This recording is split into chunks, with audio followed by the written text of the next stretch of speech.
জামাই, শুনলাম সরকার নাকি 5 GB ইন্টারনেট ফ্রি দিছে। জি আম্মাজান, ঠিকই শুনছেন। এখন থেকে 3 দিন ফ্রি নেট চালাইতে পারবেন। ফেসবুক তো বন্ধ, ফ্রি নেট দিয়া কি করুম? আমারে বলতেছেন কেন? যে দিছে তারে বলেন। বাবা পলক, এ কেমন তোমার ঝলক?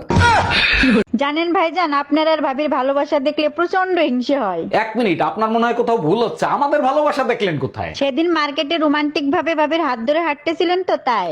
আরে ভাবি, ও তো জোর করে ধরে রাখছি যাতে কোনো দোকানের ভিতর না ঢুকে যায়।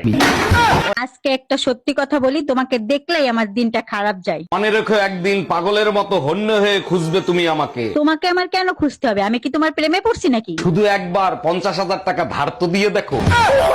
এই অফিস থেকে তোমার ফোন দিছে। ফোন লাউডে দিয়ে কথা বলো আর বলো আমি অসুস্থ, আমি আসতে পারবো না।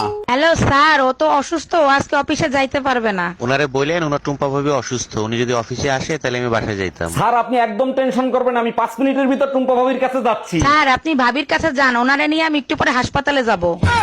তোমার মতো আনরোমান্টিক মানুষ আমি কোথাও দেখি নাই। আমি যে কতটা রোমান্টিক সেটা শুধু আমিই জানি। পাশের বাড়ির ভাইকে দেখো, ভাবিকে আদর করে তারপর অফিসে যায়। আমিও তো আদর করি, কিন্তু তুমি দেখতে পাও না। কখন আদর করো? আমি ঘুমায় থাকলে? আরে না, ভাই অফিসে যাওয়ার পরে। এই শুনছো, পাশের পাশের ভাবি না দই খেয়ে মারা গেছে। বলো কি? ওর স্বামী তো ঘরেই আছে, তাই না? হ্যাঁ, ঘরেই আছে। তুমি 2 মিনিট দাঁড়াও, আমি এক্ষুনি আসতেছি। মানে কি, ওর স্বামীর কাছে কি দরকার? আর যাই জিজ্ঞেস করি দই আরো আছে কিনা। যাও নিয়ে আসো, তোমারই খাওয়াবো। ভাইজান, আপনাদের ঘরে চিনি আছে? আমার 1 কাপ চিনি দিবেন? আরে ভাবি, চিনি আজকেই শেষ হয়ে গেছে। মধু আছে, মধু দিয়ে দেই। না ভাইজান, মধু খাই না। মধু তো মৌমাছির মুখ থেকে বের হয়, তাই। ও আচ্ছা, এর জন্যই আপনারে প্রতিদিন ডিম খাইতে দেখি। আচ্ছা ভাবি, আপনি যে এতগুলো বাচ্চা নিলেন, এদের নাম ঠিক মতো বলতে পারবেন? শুধু আমি না, দুনিয়ার সবাই বলতে পারবে। বলেন কি, তাই নাকি? তা কি নাম এদের? January, February, March, April, May, June, July, August, September, October, November কোলে, ডিসেম্বর পেটে। আরে ভাবি, কি হয়েছে? ফ্রিজের সাথে যুদ্ধ করতেছেন কেন? ভাই, আপনার পরিচিত কোনো ফ্রিজ মিস্ত্রি জানা আছে? হ্যাঁ আছে, তার আগে বলেন ফ্রিজের কি হয়েছে? ফ্রিজ খুলতেছে না, ভিতরে কুরবানি গোশত রাখছিলাম, মনে হয় ভিতর দিয়ে গরু সিটকানি দিয়ে রাখছে।